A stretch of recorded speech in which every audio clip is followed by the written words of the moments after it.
انشاءاللہ العزیز ہم اللہ سبحانہ تعالیٰ کے نام الالہ پر بات کریں گے۔ الالہ کا معنی ہے معبود، خاص معبود۔ معبود کون؟ جس کی عبادت کی جائے۔ اللہ سبحانہ تعالیٰ کی عبادت، اسی سے محبت اور اسی کے آگے جھکنا اور اس کے سامنے عاجزی کا اظہار۔ وہ کیوں؟ وہ اس لیے کہ انسان اپنی فطرت کے اعتبار سے مجبور ہے کہ وہ اپنے سے بڑے کے آگے جھکے۔ اسے کسی نہ کسی کے آگے ضرور جھکنا ہے، کیونکہ وہ اس کے اندر یہ مادہ موجود ہے، وہ اس کے بغیر رہ نہیں سکتا، اس کے بغیر اس کی تکمیل نہیں ہوتی۔ انسان ہمیشہ یہ چاہتا ہے کہ وہ کسی سے شدید محبت کرے، کسی کے آگے جھکے، کسی کا سہارا لے، کسی کو اپنے غم اور رنج کی حالت میں پکارے، کوئی ہو جو ہر حال میں اس کی سننے والا ہو، جو اس کا دکھ دور کرنے والا ہو۔ تو اللہ سبحانہ تعالیٰ کے سوا وہ کون ہو سکتا ہے؟ جب سے انسان پیدا ہوا ہے اور انسانی تاریخ میں جو مختلف ادوار آئے ہیں، اس میں لوگوں نے اللہ سبحانہ تعالیٰ کو معبود تو مانا، لیکن اس کے ساتھ دوسروں کو بھی الہ مان لیا، یعنی ظاہر میں نظر آنے والی چیزوں کو بھی انہوں نے اپنا سہارا بنا لیا۔ کوئی درخت کے آگے جھکا تو کوئی پہاڑ کے آگے جھک گیا، کوئی سمندر سے خوف کھا کر اس کے آگے جھکنے لگا، کسی نے آگ کو اپنا خدا مان لیا اور وہ اس کی عبادت کرنے لگا۔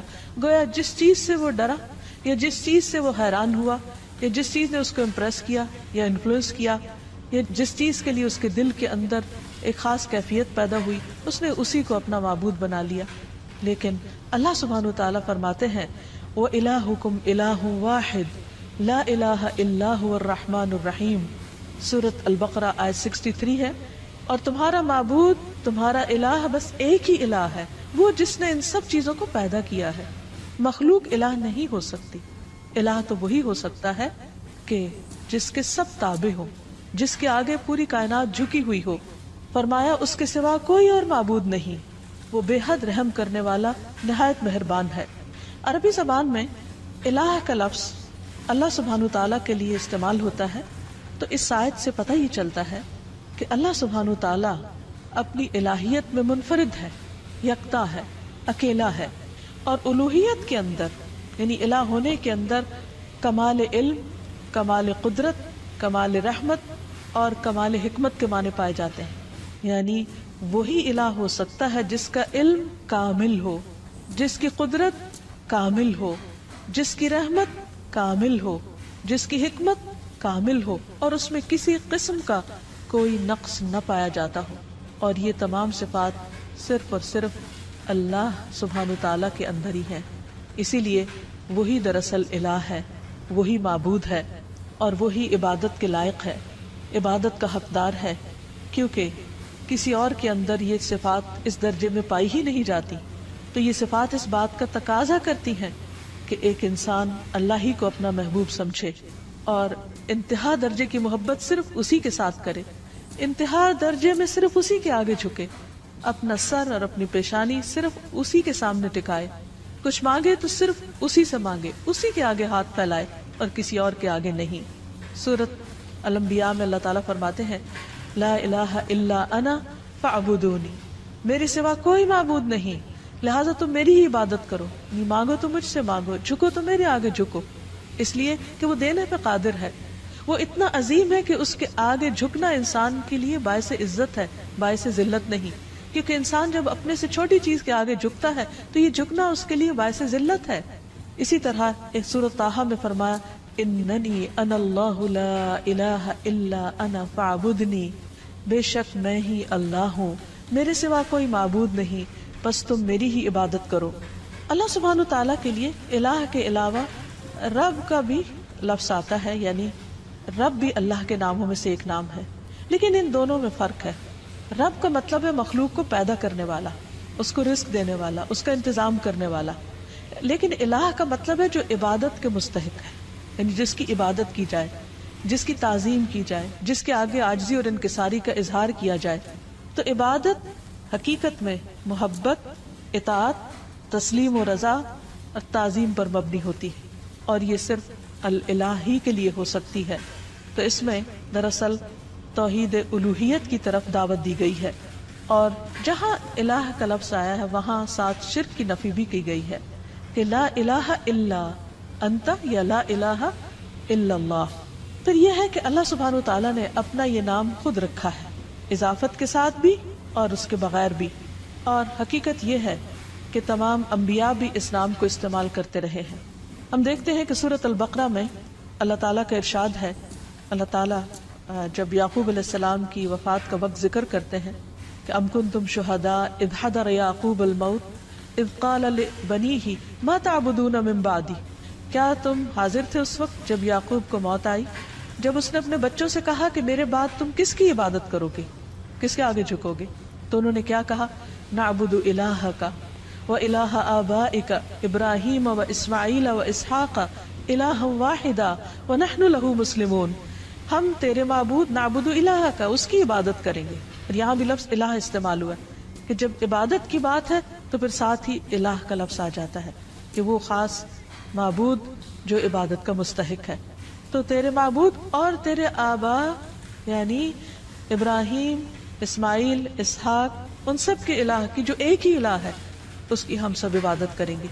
तो गोया याकूब अलैहिस्सलाम अपनी औलाद को एक अल्लाह अल इलाह की इबादत की ताकीद करके गए, वसीयत करके गए। फिर इसी तरह अल्लाह का नाम अल इलाह अल्लाह ताला की ज़ात और उसकी सिफात पर दलालत करता है, यानी अल्लाह ताला का ये नाम जो है वो उसकी सिफात को भी बयान करता है। और हकीकत ये है कि ये सिर्फ अल्लाह सुब्हानहु ताला ही के लिए है। यहाँ ये बात भी याद रहे कि अल्लाह सुब्हानहु ताला ने खुद अपने साथ दूसरे इलाहों का इनकार किया है। कुरान मजीद में अल्लाह ताला फरमाते हैं सूरत अल-मुमिनून में, मत्तखज़ल्लाहु मिन वलदिन, अल्लाह ने कोई औलाद नहीं बनाई, वमा काना मअहु मिन इलाहिन, और उसके साथ कभी कोई इलाह रहा ही नहीं, कोई और इलाह है ही नहीं, न था न है और न कभी हो सकता है। क्यों?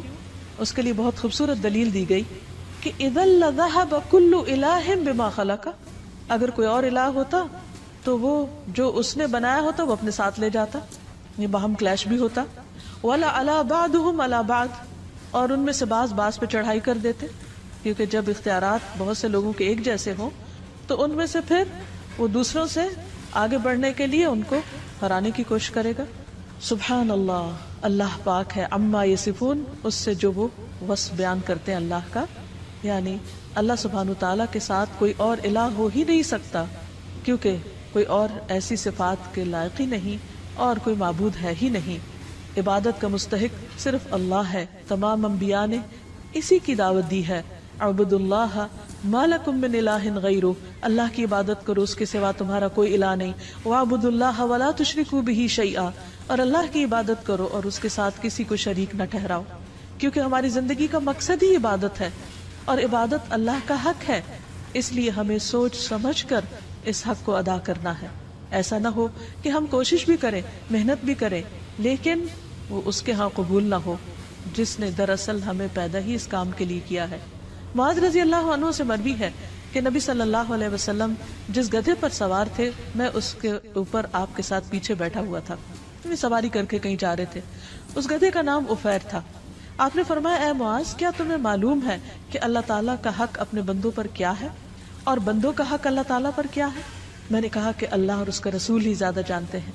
आपने फरमाया, अल्लाह का हक अपने बंदों पर यह है कि वो उसकी इबादत करे और उसके साथ किसी दूसरे को शरीक न ठहराए, और बंदों का हक अल्लाह पर यह है कि जो बंदा अल्लाह के साथ किसी को शरीक न ठहराए, अल्लाह उसे अजाब न दे। यानी जो शख्स तौहीद पर हो, फिर अल्लाह सुब्हानहु ताला उसको अपने अजाब से, सजा से महफूज रखे।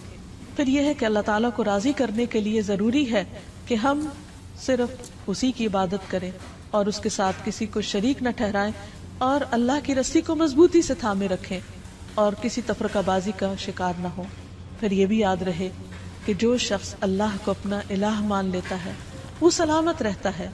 कुरान मजीद में आता है, अल्लज़ीना आमनू वलम यल्बिसू ईमानहुम बिज़ुल्मिन उलाइका लहुमुल अम्नु व हुम मुहतदून।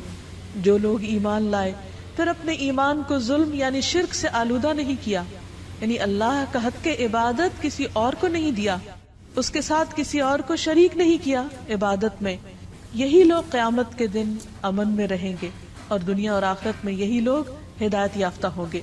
फिर अगर कोई शख्स अल्लाह सुब्हानहु ताला की हिफाजत हासिल करना चाहता है یعنی اس کے عذاب سے